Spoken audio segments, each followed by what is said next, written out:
ในเกม The Last of Us Part 1 และ Part 2 นอกจากในเกมทั้งสองจะพาเราไปรับรู้เรื่องราวการผจญภัยเดินทางข้ามประเทศสหรัฐอเมริกาของโจและเอลลี่ผ่านเรื่องราวการผจญภัยหลากหลายจนกลายเป็นความรักและความผูกพันของสองคนนี้ใน The Last of Us Part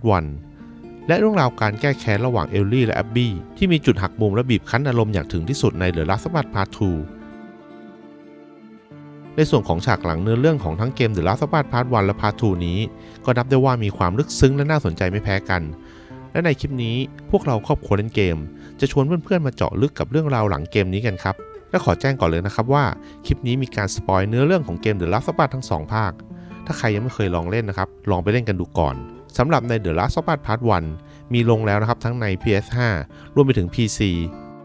และ The Last of Us Part 2 ที่กำลังจะเจาะลง PC เร็วๆนี้ก็ลองไปหามาเล่นกันดูนะครับหรือถ้าใครอยากจะลองมาฟังเพื่อพูดคุยกันในคอมเมนต์ก็ยินดีนะครับ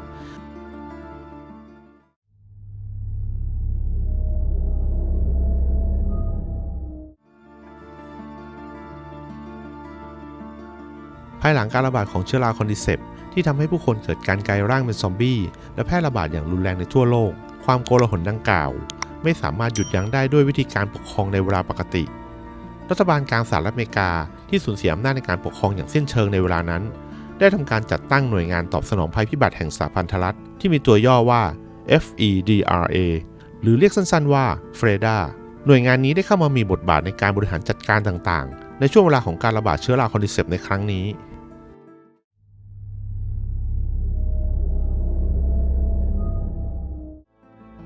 FREDA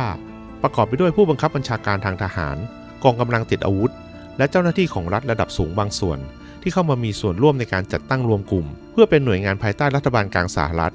โดยมีวัตถุประสงค์เพื่อทำหน้าที่ในการตอบสนองแก้ไขต่อภัยพิบัติและจัดการต่อสถานการณ์ฉุกเฉินที่เกิดขึ้นหลังจากหน่วยงานได้รับรายงานจากองค์การอนามัยโลกที่มีการเปิดเผยออกมาว่าการทดสอบวัคซีนคอร์ดิเซปล่าสุดเกิดความล้มเหลวทุกฝ่ายจึงเริ่มตระหนักได้ว่าสถานการณ์การระบาดในครั้งนี้ไม่สามารถควบคุมได้แล้วผู้บังคับบัญชาการระดับสูงของFREDAจึงเห็นพ้องต้องกันว่าพวกเขาจะต้องใช้อำนาจในขั้นตอนในการจัดการที่เด็ดขาดและฉับไวกว่าที่เป็นอยู่ถึงจะสามารถควบคุมสถานการณ์ทั้งหมดนี้ไว้ได้ดังนั้นพวกเขาในนามหน่วยFREDAจึงได้ทำการเข้ายึดอำนาจในการปกครองทั้งหมดของรัฐบาลและกองทัพสหรัฐและจัดตั้งตัวเองเป็นหน่วยงานรัฐเพียงหน่วยงานเดียวของสหรัฐอเมริกาที่ทำหน้าที่บังคับใช้กฎหมายและรักษาความสงบเรียบร้อยภายในเขตกักกันเพื่อดูแลประชาชนที่ยังหลงเหลืออยู่เจ้าหน้าที่หน่วยFREDAจะมีทั้งชุดเกราะหมวกกันน็อกและอาวุธในการควบคุมฝูงชนเจ้าหน้าที่หน่วยจะมีหน้าที่ในการตรวจสอบและควบคุมประชาชนในทุกๆด้านไม่ว่าจะเป็นการดูแลความปลอดภัยของเขตกักกันการบังคับพลเรือนให้ทำงานการบริหารจัดการเสบียงอาหารการตั้งด่านตรวจสอบผู้ติดเชื้อการจำกัดเวลาเข้าออกเขตกักกันรวมไปถึงการควบคุมพฤติกรรมของกลุ่มคนหัวรุนแรงที่อาจขัดขืนกฎเกณฑ์ในพื้นที่ต่างๆในช่วงแรกของการระบาดประชาชนโดยทั่วไปก็จะยอมรับและปฏิบัติตามกฎของFREDAแต่เมื่อเวลาผ่านไปการทุจริตในหน่วยรวมไปถึงการบริหารจัดการที่ย่ำแย่ของหน่วยFREDAรวมไปถึงการใช้อำนาจควบคุมฝูงชนการขาดแคลนอาหารและการออกกฎระเบียบที่ละเมิดชีวิตความเป็นอยู่มากเกินความจำเป็นก็ก่อให้เกิดความไม่พอใจคุกรุ่นอยู่ในเขตกักกันและในตอนหลังเมื่อบวกรวมกับข่าวลือที่มีการยักยอกเสบียงอย่างไม่เป็นธรรมของหน่วยFREDAก็ทำให้กลุ่มคนที่ไม่เห็นด้วยกับFREDAเริ่มสะสมตัวรวมกลุ่มกันเป็นรูปธรรมมากขึ้นเรื่อยๆจนก่อเกิดเป็นกลุ่มกบฏต่อต้านFREDAที่มีนามว่า Firefly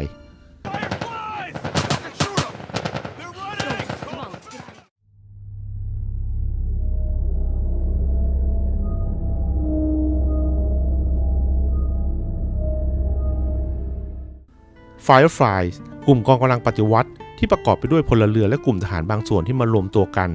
โดยมีวัตถุประสงค์เพื่อต่อต้านการปกครองจากหน่วยFREDAและฟื้นฟูความเป็นประเทศสหรัฐอเมริกาให้กลับคืนมาดังเดิมอีกหนึ่งภารกิจสำคัญของ Fireflies ในการฟื้นฟูอเมริกาก็คือการค้นหาวัคซีนเพื่อยับยั้งเชื้อราคอนดิเซปที่กำลังแพร่ระบาดอย่างยาวนานในขณะนี้และเป็นต้นเหตุสำคัญของการล่มสลายของมนุษยชาติเพื่อบรรลุวัตถุประสงค์หลักนี้แล้วกลุ่ม Firefly จึงทำการออกรวบรวมสมาชิกที่มีแนวคิดเดียวกันจากทั่วประเทศและกระจายที่ตั้งกลุ่มกองกำลังในหลากหลายแห่งด้วยความมุ่งมั่นในการค้นหาหนทางการกำจัดการแพร่ระบาดและฟื้นฟูให้ทุกอย่างกลับคืนมาดังเดิมการปะทะกันระหว่างFREDAและFireflyมีมาอย่างยาวนานและต่อเนื่อง และนั่นทำให้ข่าวคราวเรื่องการปะทะของสองกลุ่มนี้ขยายวงกว้างออกไปไกลทั่วทั้งประเทศรวมไปถึงเรื่องของแนวคิดของ Firefly เกี่ยวกับความพยายามฟื้นฟูประเทศให้กลับคืนมาสมาชิกกองกำลัง Fireflies จะมีจี้ห้อยคอที่เป็นรูปสัญลักษณ์ของกลุ่มโดยในยุคที่กองกำลังยังมีความเข้มแข็งอยู่การบริหารจัดการทรัพยากรจะเป็นรูปแบบและการวางแผนเป็นอย่างดีทั้งระบบฝึกฝนการต่อสู้ระบบการดูแลสมาชิกรวมไปถึงระบบการแพทย์ที่ถือได้ว่าดีที่สุดแล้วในช่วงเวลานั้นๆโดยหนึ่งในสมาชิกระดับสูงของ Fireflies ก็คือดร. เจอร์รี่ แอนเดอร์สันนายแพทย์ผู้รับผิดชอบในการหาวิธีการต่อต้านการระบาดและเป็นหัวหน้าหน่วยรวมไปถึงผู้ถ่ายทอดวิชาการแพทย์ให้กับสมาชิกรุ่นหลังๆหลายคนโดยศิษย์เอกที่เจอร์รี่ให้การยอมรับเลยก็คือเมลอีกหนึ่งตัวละครสำคัญจาก The Last of Us Part 2 For what it's worth, my dad always said you were his best student. He did? Well, he always said he was an idiot. Come on. ในช่วงปี 2020 การรณรงค์ต่อต้านหน่วยเฟรดาของกลุ่ม Fireflies ปรากฏขึ้นในหลายๆแห่งบางแห่งกลุ่ม Firefly ก็สามารถเอาชนะหน่วยเฟรดาได้บางแห่งก็ล้มเหลวและบางแห่งก็มีพลเรือนบางส่วนก็มีความต่อต้าน Firefly ด้วยเช่นกันเพราะพวกเขาไม่เชื่อในแนวคิดและมองว่าเป้าประสงค์ของ Fireflies ไม่สามารถเป็นจริงได้จนเมื่อเวลาผ่านไปกลุ่ม Firefly เริ่มถึงข่าวเสื่อมถอยขาดความน่าเชื่อถือและผู้คนเริ่มรู้สึกว่าไม่ว่าจะเป็น Firefly หรือ Feda มันก็เลวร้ายไม่ต่างกันจนผู้คนไม่น้อยในเวลานั้นที่เกิดความรู้สึกเสื่อมศรัทธาก็ออกมาต่อต้านกลุ่ม Firefly ด้วยเช่นกันเมื่อปัญหาและแนวคิดเริ่มสั่นคลอนช่วงเวลานั้นเองที่สมาชิกกลุ่มหลายๆคนเริ่มสิ้นหวังอยากจะหนีออกจากเรื่องเลวร้ายที่ประสบพบเจอมาตลอดต้องการอยากจะถอนตัวออกจากกลุ่ม Firefly ก็มีมารีนหัวหน้ากลุ่ม Firefly ในขณะนั้นได้ค้นพบว่าเอลลี่เด็กสาวที่เธอรู้จักคือผู้ที่มีภูมิต้านทานเชื้อราคอร์ดิเซปที่อาจจะเป็นความหวังเดียวของมนุษยชาติในการชนะการแพร่ระบาดครั้งนี้ได้เธอจึงตัดสินใจอย่างเร่งด่วนในการจะนำตัวเอลลี่ออกจากเมืองบอสตันไปยังศูนย์บัญชาการใหญ่ของ Firefly เพื่อทำการตรวจหาวิธีสร้างวัคซีนแต่ราวกับโชคชะตาเล่นตลกได้เกิดการปะทะกันขึ้นระหว่างเฟรดากับ Firefly ระหว่างกระบวนการพาเอลลี่หลบหนีทำให้มารีนเองได้รับบาดเจ็บในเวลานั้นจึงจำเป็นจะต้องฝากเอลลี่ให้หลบหนีไปกับโจนักค้าของเถื่อนที่บังเอิญผ่านเข้ามามีส่วนเกี่ยวข้องแม้ว่าจะไม่เห็นด้วยในทีแรกแต่โจและเอลลี่ก็เดินทางฝ่าฟันอุปสรรคไปด้วยกันตลอดเกือบ1 ปีเต็มในเส้นทางข้ามประเทศสหรัฐอเมริกาที่สุดแสนทรหดจนในที่สุดทั้งสองก็เดินทางมาถึงโรงพยาบาลเซนต์แมรี่ที่เป็นศูนย์บัญชาการใหญ่ของ Firefly เพื่อนำตัวเข้าสู่กระบวนการวิจัยเพื่อพัฒนาเป็นวัคซีนต่อไป Because of her, they were actually going to make a cure. เมื่อจุดสิ้นสุดกลายเป็นจุดเริ่มต้นขั้นตอนการพัฒนาวัคซีนถูกยับยั้งโดยโจเพราะวัคซีนนี้จำเป็นอย่างยิ่งที่จะต้องสกัดจากเชื้อจากสมองของเอลลี่เท่านั้นนั่นหมายความว่าทีมแพทย์ของ Firefly จำเป็นจะต้องพรากชีวิตของเอลลี่เด็กสาวผู้มีภูมิต้านทานคนนี้อย่างเลี่ยงไม่ได้ This is our future. Think of all the lives we'll save. โจผู้ที่ฝ่าฟันอุปสรรคกับเอลลี่มาตลอด1 ปีเต็มไม่ยอมให้เหตุการณ์ทั้งหมดเกิดขึ้นจึงทำให้เกิดการต่อสู้ขึ้นและโจเป็นฝ่ายชนะและช่วยเหลือเอลลี่ออกมาได้โดยในเหตุการณ์การต่อสู้ในครั้งนี้มารีนหัวหน้ากองกำลัง Firefly และดร. เจอร์รี่หัวหน้าทีมแพทย์ผู้พัฒนาวิจัยวัคซีนของ Firefly ก็ได้เสียชีวิตลง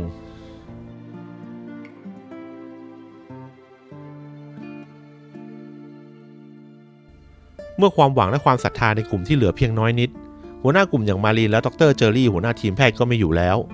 ความพ่ายแพ้ซ้ำแล้วซ้ำเล่าที่เกิดขึ้นกับ Firefly ก็ทำให้สมาชิกกลุ่มเกือบทั้งหมดลงมติกันเพื่อทำการยุบหน่วยกองกำลัง Firefly อย่างเป็นทางการแม้ว่าในขณะนั้นเองจะมีสมาชิกบางคนคัดค้านและเรียกร้องให้มีการตามล่าหาโจผู้เป็นต้นเหตุของเรื่องราวทั้งหมดแต่ก็ไม่ได้รับการเห็นชอบจนเรื่องเงียบและทั้งหมดก็ทำการแยกย้ายกลุ่มกันไป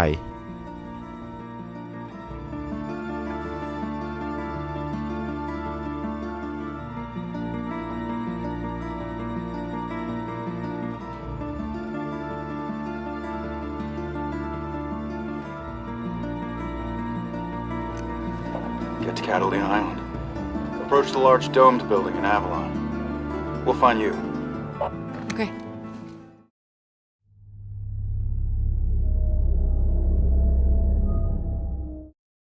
ย้อนกลับมาในช่วงของการแพร่ระบาดของเชื้อราคอร์ดิเซปเหล่าพลเรือนในเมืองขนาดใหญ่อย่างซีแอตเทิลได้ถูกควบคุมโดยหน่วยเฟรดา รวมถึงกองทัพสหรัฐเช่นเดียวกับเมืองอื่นๆจนเวลาผ่านไปในช่วงทศวรรษปี 2020 ความอึดอัดจากการถูกบีบบังคับและความโกรธแค้นเจ้าหน้าที่จากการบริหารทรัพยากรและข้าวปลาอาหารที่ขาดแคลนเอมม่าและเจสัน แพตเตอร์สัน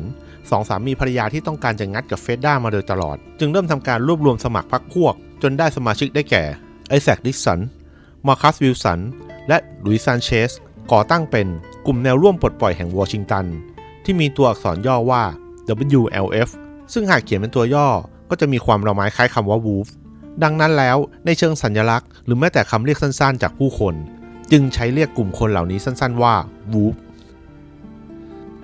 ในช่วงต้นของการก่อตั้งกลุ่มเหล่าสมาชิกได้ทำการโฆษณาชวนเชื่อเพื่อให้ผู้คนในเมืองเห็นด้วยกับการต่อต้านเฟรดด้าและวาดฝันร่วมกันว่าสภาพความเป็นอยู่ต่อจากนี้จะต้องดีขึ้นกว่าเดิมผู้คนที่หลงเชื่อเริ่มเข้ามารวมกลุ่มกันขึ้นเรื่อยๆจากการประท้วงพัฒนาไปสู่กลุ่มที่มีการต่อต้านอย่างชัดเจนและสุดท้ายกลุ่มนี้ก็ได้กลายสภาพเป็นกลุ่มกบฏที่ทางการต้องการตัวและมีหมายจับติดอยู่ทั่วทั้งเมืองซีแอตเทิล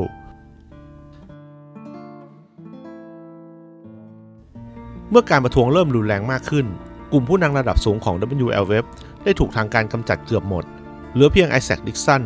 ตัวเขาจึงขึ้นเป็นผู้นำเพียงหนึ่งเดียวของกลุ่มและด้วยสไตล์การตอบโต้ทางการแบบรุนแรงและเด็ดขาดทั้งการสังหารเจ้าหน้าที่เฟดด้าการโจมตีขบวนรถ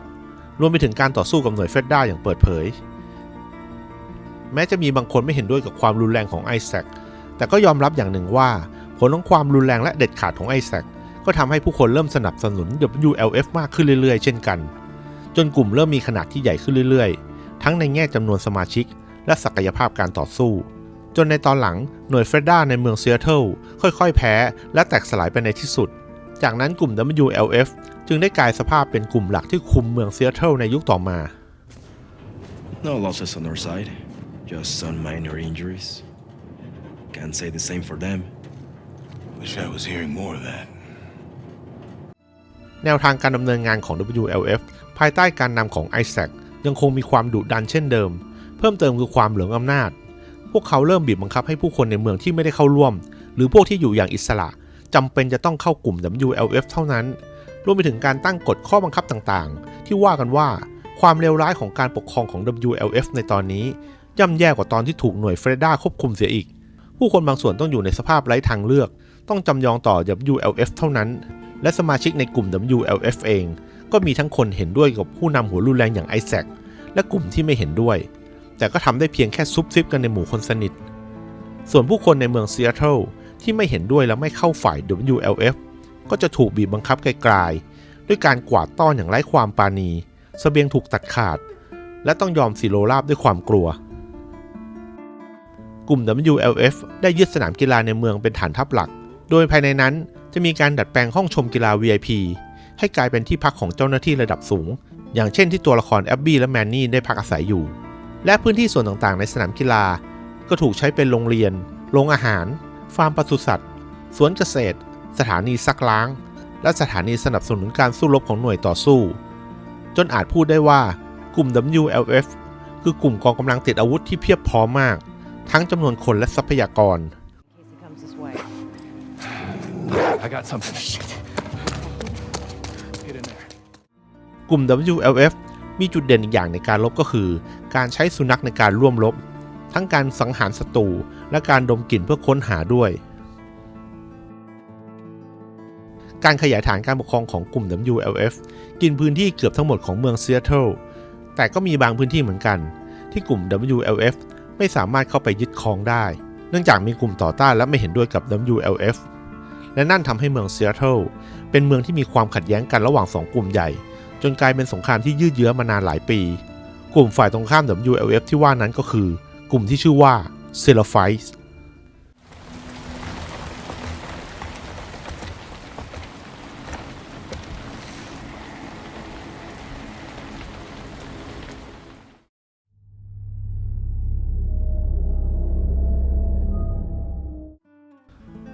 ในช่วงการระบาดของเชื้อราคอร์ดิเซปในเขตชานเมืองซีแอตเทิลราวปี 2013 ถึง 2014 ได้มีการล่ำลือถึงสตรีผู้หนึ่งที่ตระเวนคอยให้การช่วยเหลือผู้คนตามที่ต่างๆซึ่งในตอนนั้นเองผู้คนที่กำลังประสบภาวะยากลำบากจากการขาดแคลนอาหารและจิตใจอ่อนแอจากเรื่องเลวร้ายที่เกิดขึ้นสตรีผู้นั้น ที่มีทั้งเสบียงที่เพียบพร้อมต่อการดำรงชีวิตความอบอ้อมอารีที่พร้อมเยียวยาจิตใจที่แตกสลายของผู้คนเธอคนนั้นจึงเปรียบเสมือนผู้นำทางจิตใจได้เป็นอย่างดีเมื่อมีผู้สงสัยถามไถ่สตรีคนดังกล่าวว่าเหตุใดถึงมีเสบียงและกำลังใจเตรียมพร้อมรับสถานการณ์ได้ล่วงหน้าเช่นนี้คำตอบของเธอผู้คนคงพอจะสรุปได้เพียงคำตอบเดียวว่าเธอมีนิมิตรู้เห็นเหตุการณ์ล่วงหน้านานวันผ่านไปจากความเชื่อกลายเป็นความศรัทธากลุ่มเหล่าสาวกและผู้ติดตามได้ยกให้สตรีผู้นี้เป็นดั่งศาสดาที่คอยชี้นำทางให้กับผู้คนและเป็นที่มาของกลุ่มนามว่าเซราไฟส์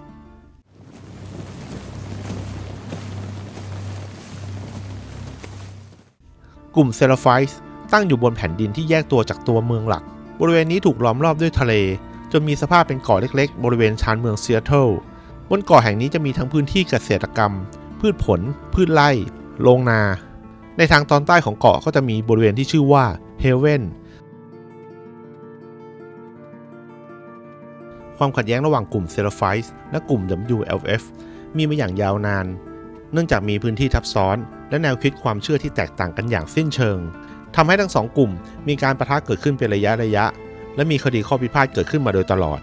เมื่อเป็นเช่นนั้นแล้วทั้งสองฝ่ายยังเห็นพ้องต้องกันว่าการต่อสู้ที่ยืดเยื้อไม่ได้เป็นประโยชน์กับใครเลยจึงได้มีการตกลงเซ็นสัญญาสงบศึกในช่วงเวลาสั้นๆแต่แล้วก็ไม่รู้ใครเป็นคนละเมิดสัญญาก่อนเพราะต่างฝ่ายต่างก็อ้างกันไปมาว่าอีกฝ่ายเป็นคนผิดสัญญาทำให้เหตุปะทะที่เคยเงียบหายกลับมาเกิดขึ้นอีกครั้งในช่วงท้ายของเกม The Last of Us Part 2 เมื่อไอแซคผู้นำกลุ่ม WLF ต้องการจะปิดฉากการต่อสู้แบบม้วนเดียวจบ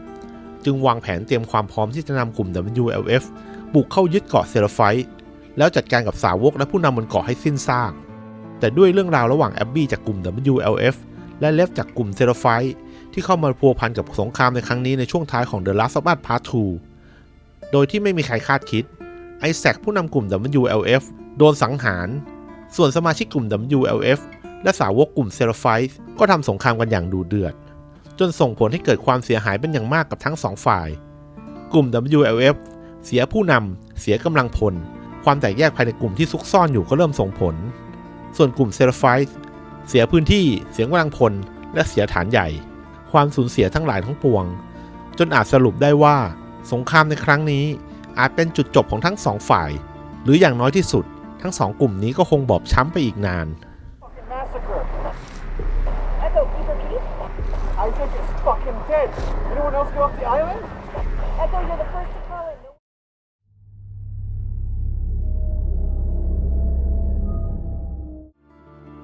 ชุมชนชาวเมืองแจ็คสันรัฐไวโอมิงคือชุมชนชาวเมืองที่เคยให้ความช่วยเหลือโจและเอลลี่ในตอนที่ทั้งสองกำลังเดินทางข้ามประเทศใน The Last of Us Part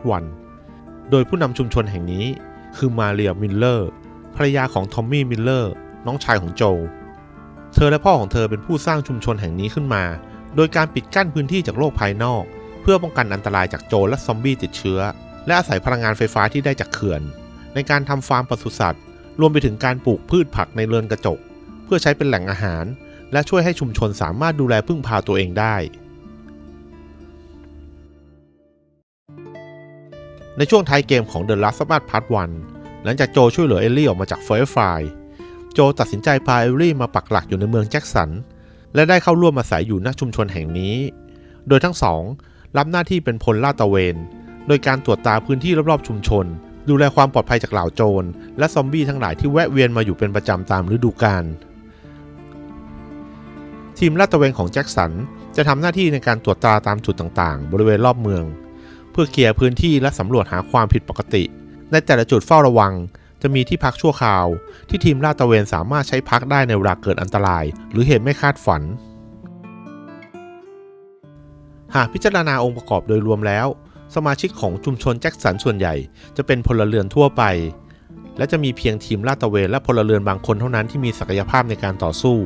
แต่ก็ด้วยการเข้าร่วมกลุ่มของอดีต Firefly อย่างทอมมี่มิลเลอร์และยูจีนลินเดน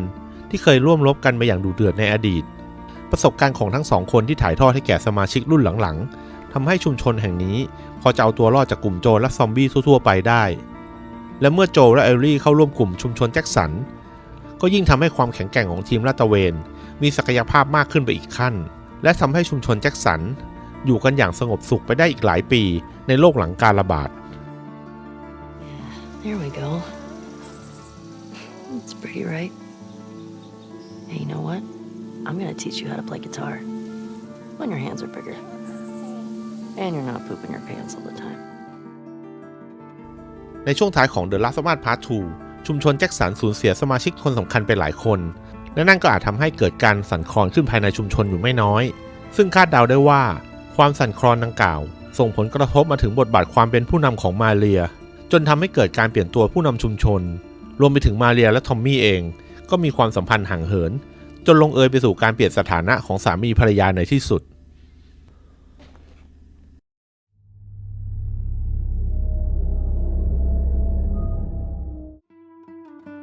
แรดเลอร์สคือกลุ่มกองกำลังที่ปกครองพื้นที่แถบซานตาบาบารารัฐแคลิฟอร์เนียกลุ่มนี้จะมีบทบาทในช่วงท้ายเกม The Last of Us Part 2 ซึ่งอาจจะมีเนื้อหาไม่มากนักแต่ก็สามารถสร้างภาพจำสำหรับผู้เล่นได้เป็นอย่างดีกลุ่มแรดเลอร์สมีภาพตราสัญลักษณ์เป็นอสรพิษลอดผ่านหัวกะโหลกบ่งบอกถึงความโหดดิบเถื่อนของกลุ่มได้เป็นอย่างดีเหล่าสมาชิกจะมีความชำนาญในการใช้อาวุธในการต่อสู้ทั้งการใช้อาวุธหนักครบทุกประเภท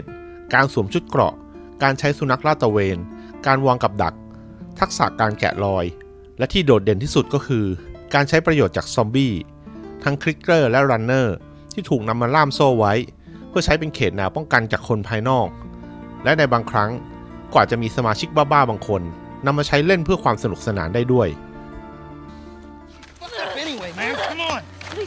Yeah, it's funny, right? It's funny. Serious? Come on. Laugh.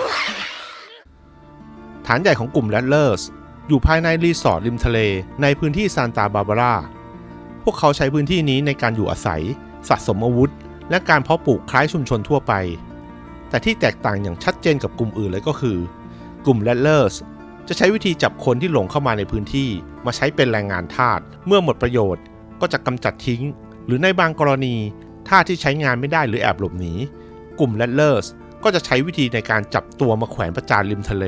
เพื่อเป็นการลงโทษและใช้เป็นสัญญาในการแจ้งเตือนผู้บุกรุกที่อาจจะบุกเข้ามาทางทะเลด้วย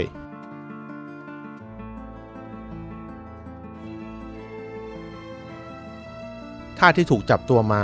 บางคนเป็นคนเล่ร่อนที่บังเอิญผ่านมาบางคนเป็นสมาชิกกลุ่มอื่นๆที่ถูกจับตัวมานั่นทำให้กลุ่มแรดเลอร์สสะสมแต้มความแค้นเพิ่มขึ้นเรื่อยๆแต่พวกเขาเองก็ไม่ได้สนใจกับเรื่องพวกนี้มากนักเพราะความมั่นใจในความแข็งแกร่งของกองกำลังตนเองมาโดยตลอดท้ายที่สุดการบุกจู่โจมอย่างไม่ทันตั้งตัวของเอลลี่ในช่วงท้ายเกม The Last of Us Part 2 ก็ทำให้กลุ่มแรดเลอร์สงานเข้าอย่างหนักจนถึงขั้นฐานแตกซึ่งบทสรุปของกลุ่มนี้จะถึงขั้นล่มสลายเลยหรืออาจจะอยู่รอดต่อไปได้เราคงไม่อาจสรุปได้แต่ที่คาดเดาได้เลยก็คือกลุ่มนี้ได้เกิดความเสียหายอย่างหนักจากความผิดพลาดเล็กๆน้อยๆซึ่งส่วนหนึ่งเพราะการมั่นใจในตัวเองมากเกินไปจนเกิดความประมาทและอีกส่วนหนึ่งก็คือการสร้างความแค้นให้กับผู้คนที่ถูกจับตัวมาเป็นทาสมาเป็นเวลายาวนานจากเห็นผลทั้งหมดต่อให้ไม่เจอเอลลี่มาเจาะทะลวงอย่างในเกมก็อาจจะเจอกลุ่มอื่นที่มาถล่มล้างแค้นในสักวันหนึ่ง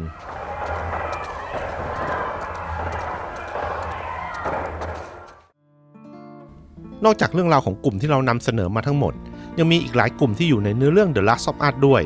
เช่นกลุ่มฮันเตอร์กลุ่มนักล่ามนุษย์เพื่อปล้นสังหารเพื่อแย่งชิงเสบียงในพิตสเบิร์กที่มีจุดเด่นในเรื่องของการออกไล่ล่าผู้คนด้วยรถเกราะติดอาวุธกลุ่มคานิบอลส์กลุ่มนักล่ากินเนื้อคนแถบเทือกเขาโคโลราโดที่ล่าเพื่อให้สมาชิกกลุ่มดำรงชีพอยู่ได้ที่ปรากฏอยู่ใน The Last of Us Part 1 และเนื้อเรื่องเสริม Left Behind ที่แม้ทั้งสองกลุ่มนี้จะมีบทบาทในเรื่องราวของเกมเป็นอย่างมากแต่ในเชิงโครงสร้างของกลุ่มประวัติความเป็นมาทัศนคติของผู้นำมีข้อมูลชัดเจนที่ค่อนข้างน้อยหรืออย่างใน The Last of Us Part 2 ที่มีการกล่าวถึงกลุ่ม Ravens ที่ตัวละครดีน่าพูดถึงซึ่งก็มีเพียงชื่อกลุ่มและคำกล่าวถึงอีกเล็กน้อยแต่นั่นก็ทำให้เห็นว่าในโลกหลังการระบาดใน The Last of Us ยังมีกลุ่มผู้รอดชีวิตอีกมากมายที่น่าติดตามต่อไปว่าหากมีเกมภาคใหม่จะมีเรื่องราวกลุ่มผู้รอดชีวิตแบบไหนให้เราได้ติดตามกันอีกและนี่คือเรื่องราวฉากหลังในเกม The Last of Us EP 1 ส่วนในคลิปหน้าจะเป็นเรื่องราวแบบไหนรอติดตามชมกันนะครับส่วนถ้าใครอยากพูดคุยเพิ่มเติมหรืออยากให้เราเล่าในมุมมองไหนเกี่ยวกับ The Last of Us ก็พิมพ์มาบอกกันได้นะครับส่วนในคลิปนี้อย่าลืมเล่นเกมให้สนุกแล้วพบกันใหม่คลิปหน้า